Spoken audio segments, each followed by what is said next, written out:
A Mississippi steamboat included in plans for the Disney amusement park that was to be built across the street from Walt Disney Studios in Burbank, California. Although this park was abandoned in favor of the much larger Disneyland, the plan for having a riverboat action was retained. Because Mark Twain was the first functional paddle wheeler in the United States in 50 years, the wet designers conducted extensive research to build it like the riverboats were built in the heyday of steam-powered engines. The design was by D.M. Cowles, former naval architect for Todd Pacific Shipyards. The decks were assembled at the Disney Studios at Burbank, while the 105-foot hull was constructed at Todd Shipyards, Los Angeles Division, San Pedro, California, where the portions of Cumberland were built years later.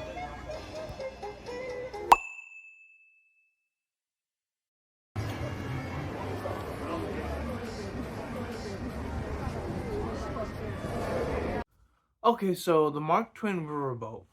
It's been there since the opening of Disneyland, and due to its widely popularity of taking you through one of the greatest frontiers ever, there seems to be something that's spectacular in terms of what can be imaginative of a Mark Twain riverboat.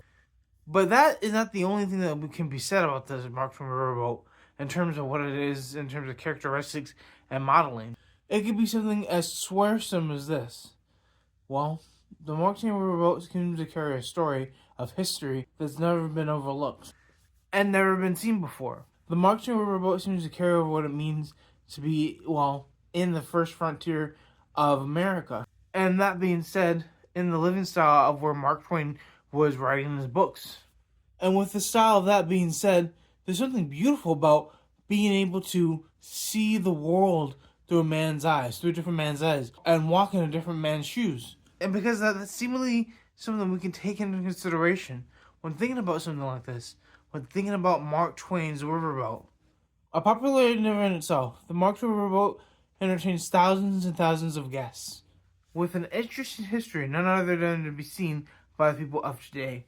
And because of the people of today, the Mark Twain riverboat still stands. But here's the thing, what makes the nooks and crannies of this so important? Why are we delving into such a history that has so much, an embedded history that's so important to today? Let's go into detail.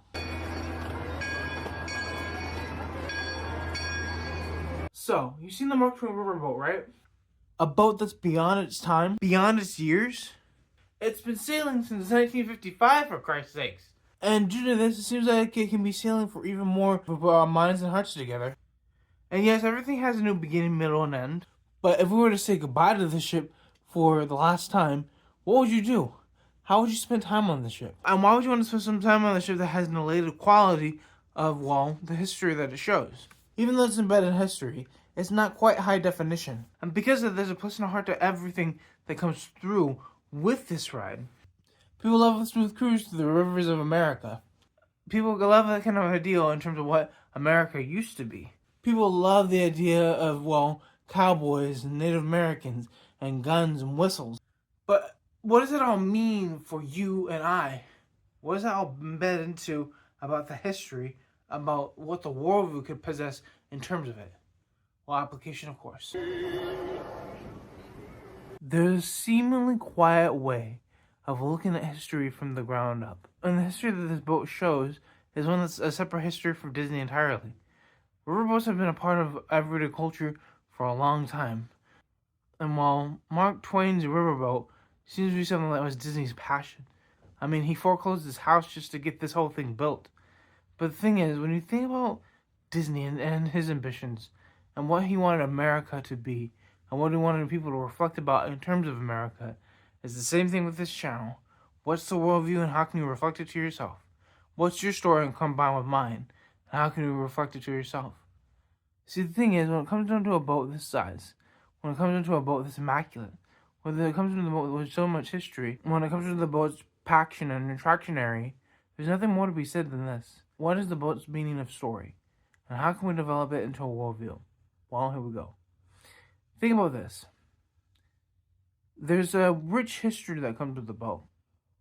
And with time goes on, what's the history that's going to change the rivers of America entirely?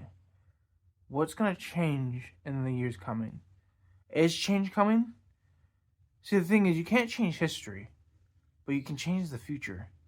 And the history will always be a reflection of the future. So, here's my tip to you. Here's my worldview tip to you. What are you doing to impact the history that you have in terms of a brighter future? What are you doing to sacrifice the time that you have in terms of a brighter and better future? What's your brighter and better future? And what are you doing to make sure you get there with the right tools and the right people? What are you doing to get to the point where the future is most brightest? What's brighter is the history that shows. Memories. Thank you for the application. Let's close out. Thank you for my story. Thank you for the historical world context of Disneyland rides. There will be more rides in the future, so keep an eye out for those. Also, the mission is 1,000 subscribers. You guys know how to get there by hitting the share, like, and subscribe button right on the screen. Also by hitting the bell. Thank you again, and peace.